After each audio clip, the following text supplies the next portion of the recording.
गणपती बाप्पा मोरया, मंगलमूर्ती मोरया.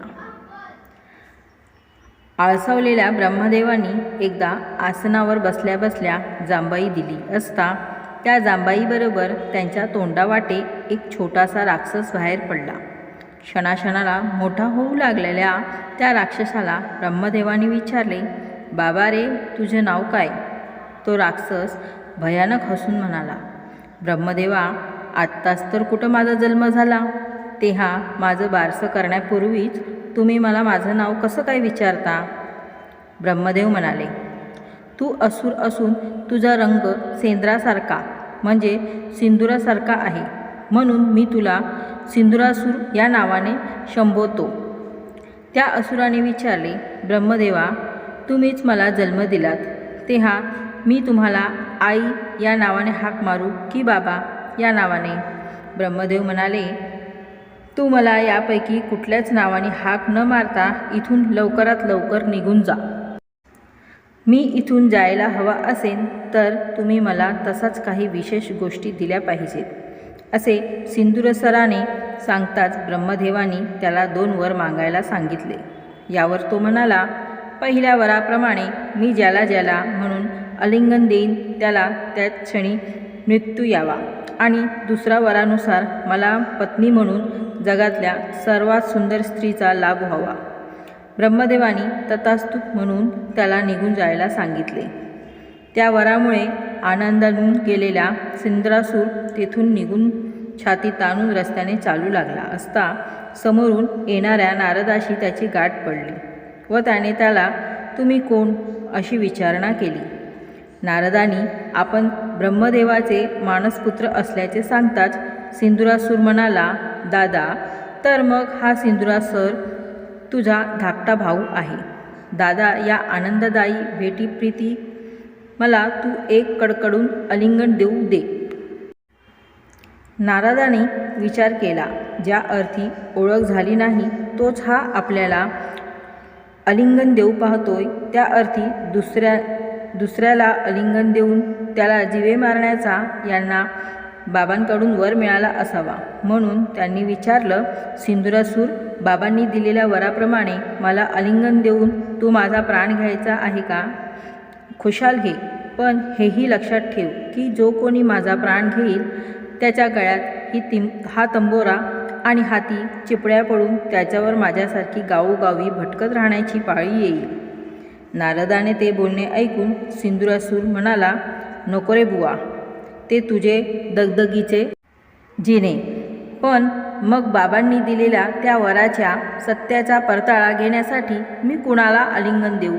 नारद म्हणाले, त्याची सत्यता पडताळून पाहण्यासाठी तू प्रथम त्यांनाच आलिंगन दे.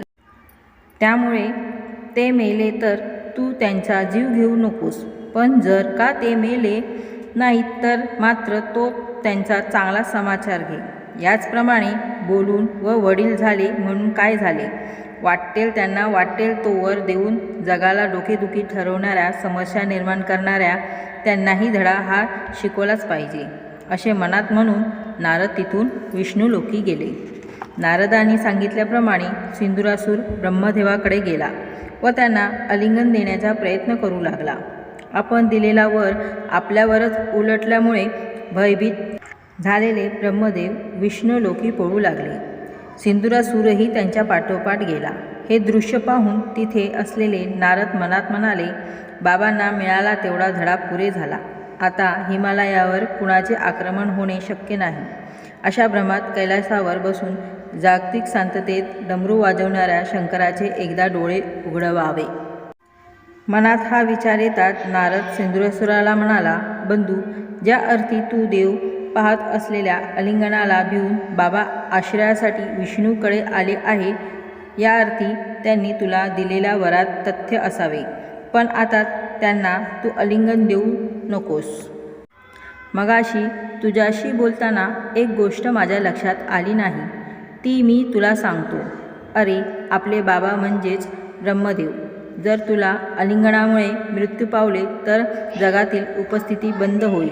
मग जरी तुझा विवाह झाला तरी तुला गोरगोजिरी मुले होणार नाहीत, तेव्हा बाबांना आलिंगन देण्याऐवजी तू देव जे महादेव म्हणजेच शंकर त्यांना कैलाशावर गाठून आलिंगन दे. त्यात तू यशस्वी झालास तर अवघ्या त्रैलोक्यावर तुझा दरारा बसेल. नारदाच्या सांगण्यावरून सिंदुरासूर कैलास शिखरावर गेला. पण शंकराची भेट होण्यापूर्वी त्यांच्या दृष्टीस त्रैलोक्य सुंदरी पार्वती पडली. तिला पाहताच त्याला आपल्या मुख्य कामाचा विसर पडला आणि पार्वती देवीला उचलून व खांद्यावर बसून तो पळू लागला. ते अनपेक्षित व भयंकर प्रसंग पाहून शिवगण धपापत्या उत्तराने शंकराकडे गेले व माना खाली घालून त्यांना म्हणाले, भोलेनाथ, हिमालयावर लाल राक्षसाने आक्रमण केले असून मातेची अब्रू धोक्यात आली आहे. ती गोष्ट ऐकताच रागाने शंकर नंदीला हाक मारून म्हणाले, नंदी, तू आमचा वाहतूक व संरक्षणामंत्री, मग तो लाल राक्षस इथवर आलाच कसा? नंदी म्हणाले, स्वामी, हिमालयावर आक्रमण होणार नाही अशी तुम्हीच खात्री दिल्याने मी आपल्या संरक्षणाकडून शांतताकालीन कामे करून घेत होतो. पण ते आता जाऊ द्या. अगोदर माझ्या पाठीवर बसा. मी तुम्हाला त्या असुराकडे नेतो. आपण दोघे त्यांच्याशी झुंज देऊन पार्वती देवींना मुक्तता करू व त्याला पिटाळून लावू. शंकराने लगेच नंदीवर बसले व बरोबर आपले काही गण घेऊन सिंदुरासुरावर चालून गेले. पण त्या काळा राक्षसाच्या बळामुळे शंकराचे सामर्थ्य अगदीच कमी पडले. ते पाहून पार्वतीने वाकून आपल्या हाताने सिंदुरासुराच्या मानेला कडकडून चावा घेतला आणि उजव्या हाताच्या नखाने त्यांचा उजवा गाल ओरबाडून त्यांना रक्तबंबाळ केला. या यातना असहाय्य झाल्यामुळे त्याने तिला तात्पुरती जमिनीवर ढकलून दिली. जमिनीवर पडताच पार्वतींनी एका झुडपाशी छोटी फांदी घेऊन पतीपाशी जाऊन बसली व त्या फांदीने वारा घालू लागली. एकीकडे वारा घालता घालता मनात म्हणाली, बाहेरची मदत घेतल्याशिवाय आता आपला निभाव लागणार नाही, तेव्हा आपण भगवान विष्णूंना बोलवले पाहिजे. ठरविल्याप्रमाणे तिने मनातल्या मनात भगवान विष्णूंचा धावा करताच ते एका क्षणातच भिक्षूच्या वेशात तिथे आले. त्याचवेळी पार्वतीपाशी येऊन तिला पुन्हा उचलून नेण्याचा प्रयत्न करणाऱ्या सिंदुरासुरावर त्यांनी आपली परशुआने जोरदार प्रहार केला. त्या प्रहाराने डोक्याला जबरदस्त जखम होऊन ते डोळ्यापुढे अंधारी येऊन सिंदुरासूर भूमीवर कोसळला. आता ते त्यांच्यावर दुसरा प्रहार करणार, तोच त्यांना तसे न करण्यास सांगून मनस्वी पार्वती म्हणाली, भगवंत, त्या दुष्टाला पुरता मारू नका. तुम्ही त्याला मारले तर तुमची सर्वत्र वाहवा होईल. पण शंकराच्या पार्वतीला पळवून नेणाऱ्या सिंदुरासुराला मारले कुणी? शंकराने नव्हे तर विष्णूंनी.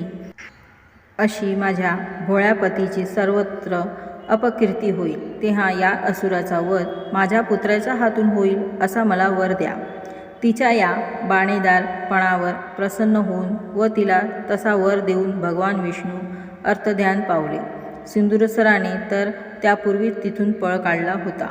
लवकरच पार्वती गर्भवती झाली व तिच्या उदरी जन्म घेणारा असलेल्या पुत्राकडून आपला वध होणार असल्याची कुणकुण सिंदुरासुराच्या कानी गेली. त्याने मायेच्या योगाने सूक्ष्म रूप धारण करून पार्वतीच्या गर्भात प्रवेश केला व गर्भस्थ बालकाचे मस्तक कापून त्यासह नर्मदेकडे गेला. नर्मदेत ते मस्तक फेकल्यावर तो त्रैलोक्यातला छळण्याच्या आपल्या नित्याच्या उद्योगाला लागला. पुढे 9 मास पूर्ण होताच पार्वती प्रसूती झाली. पण जन्मलेला बालक जरी दिव्य तेजाने झळकत असला तरी ते मस्तकविहीन होते. तेव्हा नुकत्याच मारलेल्या व वर दिलेल्या गजासुराचे मस्तक छाटून शंकराने त्या बालकाच्या धडाच्या मानेवर ठेवले. त्याचबरोबर ते शिर धडाशी एकजीव झाले. अशा तऱ्हेने माघ शुद्ध चतुर्थीस सूर्य डोक्यावर तळपत असता श्री गजाननाचा जन्म झाला. दशादिशातून देवा मानवांनी अत्यानंदाने त्यांच्या नावाचा गजर केला. मंगलमूर्ती मोरया, गणपती बाप्पा मोरया.